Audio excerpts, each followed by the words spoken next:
حضرت محمد صلی اللہ علیہ وسلم نے فرمایا، جمعے کی رات بیوی سے ہم بستری کرنا کیسا ہے؟ ہر مسلمان کو ضرور پتا ہونا چاہیے۔ بسم اللہ الرحمن الرحیم۔ ایک مرتبہ ایک عورت پیارے نبی حضرت محمد مصطفیٰ صلی اللہ علیہ وسلم کی بارگاہ میں حاضر ہوئی، اور اس عورت نے ایک ایسا سوال کیا جس سوال کی وجہ سے وہاں پر موجود سبھی لوگوں نے اپنا چہرہ مبارک چھپا لیا، کیونکہ انہیں حیا آ گئی۔ یہ سوال کیا تھا؟ اس عورت نے آ کر کہا، یا رسول اللہ صلی اللہ علیہ وسلم، میرے ماں باپ آپ پر قربان ہوں، کیا عورتوں کو حیض ہوتا ہے؟ جب اس نے یہ سوال کیا تو اس سوال کو اس وقت کے دور میں اسے اچھا نہیں سمجھتے تھے، یعنی کہ سوال کو کوئی پوچھتا ہی نہیں تھا، اس کو باعث شرمندگی سمجھا جاتا تھا۔ لہٰذا نبی کریم صلی اللہ علیہ وسلم نے اس بھرم کو توڑتے ہوئے اس عورت کے سوال کا جواب دیا اور کہا، ہاں، عورت کو حیض ہوتا ہے۔ اب اس سے یہ پتہ چلتا ہے کہ اسلام کے اندر ایسے سوالات جن کا تعلق ڈائریکٹلی یا انڈائریکٹلی کسی جسمانی کیفیت سے ہو، ان کے پوچھنے میں شرم حیا نہیں کرنی چاہیے، کیونکہ شرم کے چکر میں بعض دفعہ آپ بہت سی ایسی نعمتوں سے محروم ہو جاتے ہیں جن کا آپ کو ثواب ملنا ہوتا ہے۔ کیا جمعے کے دن جمع کرنے کی بھی فضیلت ہے؟ یہ ایک ایسا ہی سوال ہے جو کہ اکثر اوقات پوچھا نہیں جاتا، لیکن یہ پوچھا جانا چاہیے۔ اس کا جواب کیا ہے، اور علماء اس حوالے سے کیا فرماتے ہیں، اور احادیث میں اس کے حوالے سے کیا بیان آتا ہے، آج کی اس انفارمیٹنگ ویڈیو میں آپ کو بتایا جائے گا۔ تو ناظرین، ہم اللہ تبارک و تعالیٰ کے پیارے رسول حضرت محمد مصطفیٰ صلی اللہ علیہ وسلم پر درود و سلام پڑھ کے ویڈیو شروع کرتے ہیں۔ لوگوں میں یہ بات بڑی مشہور ہے کہ جمعے کے دن بیوی سے ہم بستری کرنے کی کوئی خاص اہمیت ہے، حالانکہ اس بات کی کوئی اہمیت نہیں ہے، لیکن اس سے متعلق ایک روایت ذکر کی جاتی ہے، اور وہ روایت یہ ہے کہ حضرت ابو ہریرہ رضی اللہ تعالیٰ عنہ سے روایت ہے کہ انہوں نے کہا کہ رسول اللہ صلی اللہ علیہ وسلم نے فرمایا کہ تم میں سے کوئی عزیز آ گیا ہے کہ وہ اپنی بیوی سے ہر جمعے کو ہم بستری کرے، اس کے لیے دو اجر ہیں، ایک اجر وہ اس کا اپنے غسل کرنے کا، اور دوسرا اجر اس کی بیوی کے غسل کرنے کا۔ یہ حدیث تین راویوں پر کلام ہے۔ رسول اللہ صلی اللہ علیہ وسلم نے یہ فرمایا، جس حدیث کے مطابق جو شخص جمعے کے دن جنابت کے غسل کی طرح اہتمام کے ساتھ غسل کرتا ہے اور پھر پہلی فرصت میں مسجد جاتا ہے تو گویا اس نے اللہ کی خوشنودی کے لیے اونٹنی کی قربانی کر دی۔ اسی طریقے سے جو دوسری فرصت میں مسجد کو جاتا ہے گویا اس نے گائے کی قربانی دے دی، جو تیسری فرصت میں مسجد جاتا ہے گویا اس نے مینڈھا قربان کیا، جو چوتھی فرصت میں جاتا ہے گویا اس نے مرغی قربان کی، اور جو پانچویں فرصت میں جاتا ہے گویا اس نے انڈے سے خدا کی خوشنودی حاصل کی۔ پھر جب امام خطبے کے لیے نکل آتا ہے تو پھر فرشتے خطبے میں شریک ہو کر خطبہ سننے لگتے ہیں۔ اس حدیث کے متعلق یہ کہا جاتا ہے کہ اس میں غسل جنابت کا ذکر ہے، اور غسل جنابت جمعہ کے بعد ہی ہوتا ہے، لہٰذا یہ حدیث جمعے کے دن بیوی سے ہم بستری کرنے کی دلیل ہے۔ ہمارا ایک ذاتی خیال ہے کہ یہاں غسل جنابت سے مراد کامل غسل ہے، اور اس لیے کوئی شخص یہ کرتا ہے یعنی کہ وہ جمع کرنے کی طاقت رکھتا ہے تو اس کو ضرور کرنا چاہیے، اور اگر طاقت نہیں رکھتا تو اللہ تعالیٰ کسی شخص پر وہ بوجھ ڈالتا ہی نہیں جو کہ وہ اٹھانے کے قابل نہ ہو۔ اسی حوالے سے آگے چلتے ہیں،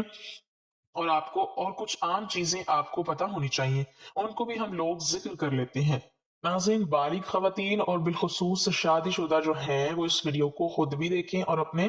دوست احباب کے ساتھ اسے شیئر بھی کریں تاکہ سب کو اس کا فائدہ پہنچتا رہے۔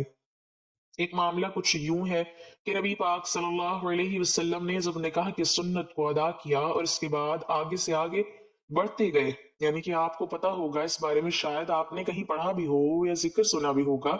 کہ جب کسی انسان کو دنیا کے اندر شادی کے حوالے سے کوئی پوچھتا ہے تو بندے کا پہلا جواب ہی یہ ہوتا ہے کہ کیا میرے پاس اتنا مال، اتنی دولت ہے کہ میں شادی کر سکوں؟ کیا میری آنے والی اولاد کو پالنے کے لیے میرے پاس سرمایہ ہوگا؟ جو کہ ضروری ہوتا ہے۔ اس طرح کے جو سوالات ہیں ان کا جواب بھی بڑا اہم ہوتا ہے۔ اب اس جواب کا اگر میں ذکر کروں آپ کے ساتھ، میں شیئر کرتی چلوں کہ دیکھیے، اللہ تعالیٰ کی ذات نے قرآن کریم میں فرمایا ہے کہ اولاد کو اس ڈر سے قتل نہ کرو کہ وہ تمہارے دسترخوان میں تمہاری شراکت دار بن جائے۔ جو ایسا کرتا ہے، جو بنیادی طور پر اللہ پہ تقوی نہیں کرتا، وہ خدا پر بھروسہ نہیں کرتا، اس کو یہ لگ رہا ہے کہ شاید وہ کھلا رہا ہے اپنے بچوں کو۔ ایسا نہیں ہے، انسان کی اتنی اوقات نہیں ہے کہ وہ کسی کو کھلا پلا سکے۔ شوہر کو بیوی کے ساتھ تعلق قائم کرنے کے لیے مناسب وقت منتخب کر لینا چاہیے، اس لیے کہ عورت حساس مزاج ہوتی ہے، لہٰذا اگر مرد اسے ایسے وقت میں تعلق قائم کرے گا جو اس کی مرضی کے خلاف ہو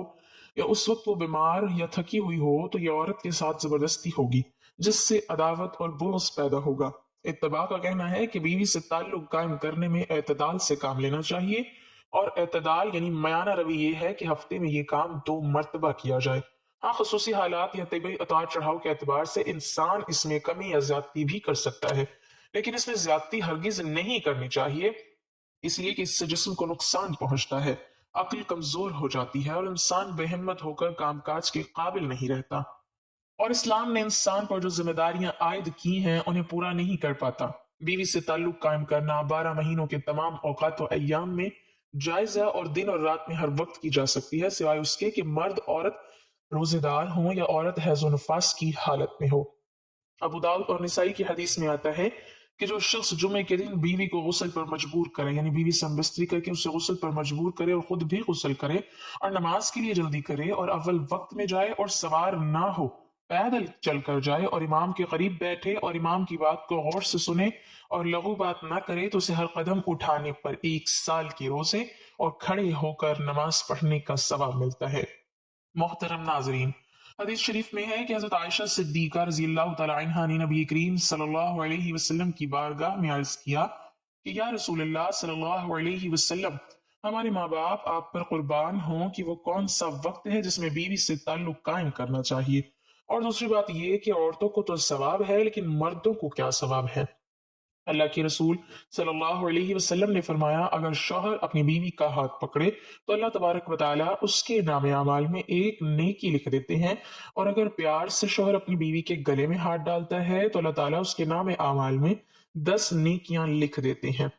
और शौहर जब अपनी बीवी से मुबाशरत यानी ताल्लुक कायम करता है तो वो दुनिया व माफिया से अफजल है। रसूलुल्लाह सल्लल्लाहु अलैहि वसल्लम ने फरमाया कि जब शौहर गुस्ल करता है तो पानी का एक एक कतरा जो उसके जिस्म से गिरता है और उसके बाल को छू कर गुजरता है तो उसके जिस्म पर जितने भी बाल हैं उस बाल के बराबर अल्लाह तबारक व तआला उसे नेकियां अता फरमाते हैं और उसके नामे आमाल में नेकियां लिखती हैं, और इसके बाल के बराबर उसके गुनाह मुआफ फरमा देते हैं और उसके दराजात बुलंद फरमा देते हैं। इसके बाद अल्लाह के रसूल सल्लल्लाहु अलैहि वसल्लम फरमाते हैं कि जो शौहर गुस्ल करता है वो दुनिया व माफीहा से अफजल है। इसका मतलब ये है कि अल्लाह तबारक व तआला उसे वो चीज अता करते हैं जो दुनिया व माफीहा से बेहतर है। अल्लाह के रसूल सल्लल्लाहु अलैहि वसल्लम फरमाते हैं कि अल्लाह तबारक व तआला तमाम फरिश्तों को जमा करके उनके दरमियान फख्र करते हैं कि देखो कि अपनी बीवी से ताल्लुक कायम करने के बाद रात के इस हिस्से में मेरे खौफ से, मेरा डर रखते हुए गुस्ल कर रहा है, और गुस्ल करने के बाद ये मेरी इबादत करेगा, तो अल्लाह तबारक व तआला फरिश्तों में फख्र करते हैं। तो ये बीवी से ताल्लुक कायम करने की फजीलत है। शौहर का अपनी बीवी को खुश करने का इतना बड़ा सवाब है कि अल्लाह तबारक व तआला खुद अपने फरिश्तों के दरमियान फख्र करता है कि मेरा बंदा अपनी बीवी को खुश करने के बाद रात के इस हिस्से में डर और खौफ की वजह से गुस्ल कर रहा है ताकि वो मेरी इबादत कर सके। इसके बाद अल्लाह के रसूल सल्लल्लाहु अलैहि वसल्लम फरमाते हैं कि अल्लाह पाक तमाम फरिश्तों को गवाह बनाकर कहते हैं कि मैंने इसके गुनाहों को मुआफ फरमा दिया, मैंने इससे बख्श दिया। जो खामिल बीवी से ताल्लुक कायम करने के अलावा अपनी बीवी के पास नहीं सोते तो वो सुन लें कि रसूलुल्लाह सल्लल्लाहु अलैहि वसल्लम ने फरमाया कि अगर तुम्हारी बीवी हैज से हो या हम बिस्तरी की गर्ज ना भी हो तो अपनी बीवी के साथ सोया करो, रात गुजारो। इसलिए कि जब आप अपनी बीवी के साथ रात गुजारोगे तो उसे हिम्मत मिलेगी, उसे खुशी हासिल होगी। जब आपकी बीवी खुश होगी तो अल्लाह के रसूल सल्लल्लाहु अलैहि वसल्लम फरमाते हैं कि इधर उधर सोने से अफजल ये है कि आप अपनी बीवी के साथ सोएं, क्योंकि अपनी बीवी के साथ सोना अंबिया कराम अलैहिमुस्सलाम की सुन्नतों में से है। अब बात है कि हम बिस्तरी का वक्त कौन सा बेहतर है और कौन कौन से दिन करनी चाहिए और कौन कौन से दिन नहीं करनी चाहिए। उसकी इतनी बड़ी फजीलत है कि सुन्नत यह है कि हम बिस्तरी जुम्मे की शब या जुम्मे के दिन करनी चाहिए, इसलिए कि इमाम बुखारी और रसूल अल्लाह सल्लल्लाहु अलैहि वसल्लम से रिवायत करते हैं कि आप सल्लल्लाहु अलैहि वसल्लम ने फरमाया कि जो शख्स जुम्मे के दिन गुस्ल जनाबत करे और फिर नमाज को जाए तो वो ऐसा है कि गोया उसने ऊंट सदका किया। जो दूसरी घड़ी में जाए तो उसको गाय के बराबर सदके का सवाब मिलता है, और जो तीसरी घड़ी में जुम्मे के लिए जाए उसे सींगदार मेंढे के बराबर सदके का सवाब मिलता है, और जो चौथी घड़ी में जाए उसे मुर्गी के बराबर सवाब मिलता है, और जो पांचवी घड़ी में जाए उसे अंडे के बराबर सवाब मिलता है। फिर जब इमाम खुतबे के लिए निकल आए तो फरिश्ते खुतबा और जिक्र सुनने के लिए हाजिर हो जाते हैं। रसूल अल्लाह सल्लल्लाहु अलैहि वसल्लम फरमाते हैं कि जुम्मे के दिन जब इंसान अपनी बीवी के साथ मिलता है, यानी हम बिस्तरी करता है और मिलने के बाद गुस्ल करता है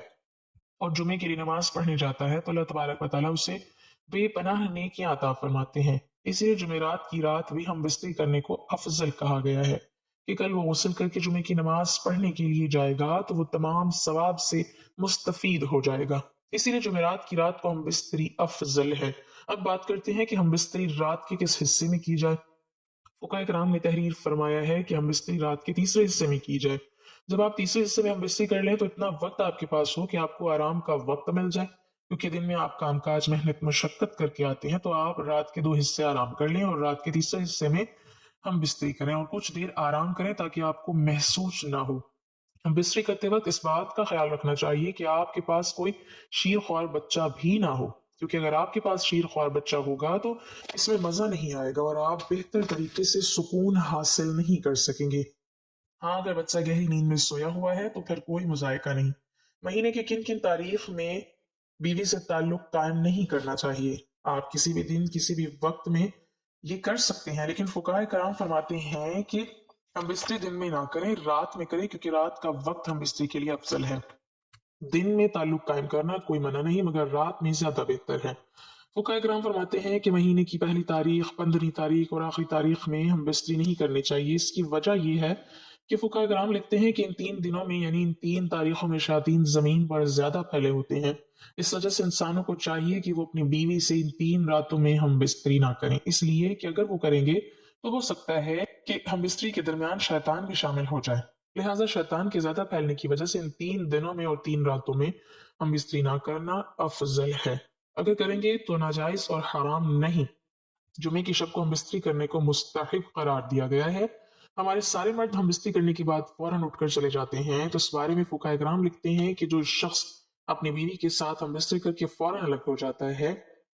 तो उस वक्त उसकी बीवी की जहन में तशवीश पैदा होती है, अंदेशा पैदा हो जाता है, डर पैदा हो जाता है। इसी जहन में ये बात आती है कि इसका मतलब निकला और ये मुझसे अलग हो गया। यहाँ से इख्तलाफ शुरू हो जाते हैं। इसलिए फुकाहे कराम लिखते हैं कि आप जब हम बिस्तरी करके फारिग हो जाएं तो अपनी बीवी के फारिग होने तक आप बिस्तर पर लेटे रहें, आप उसे गले से लगाए रहें, ताकि आपकी बीवी को भी सुकून हासिल हो जाए, उसके जहन में किसी किस्म का इख्तलाफ ना हो, आप उससे सुकून हासिल करें और वो आपसे सुकून हासिल करे। जुमेरात की रात में बिस्तरी करना अफजल है। अल्लाह पाक हमें दीन की मुकम्मल समझ नसीब फरमाए और हमारा खात्मा ईमान पर फरमाए, आमीन। नाजरीन, कमेंट बॉक्स में अल्लाह ताला के 99 नामों में से एक नाम जरूर टाइप करें।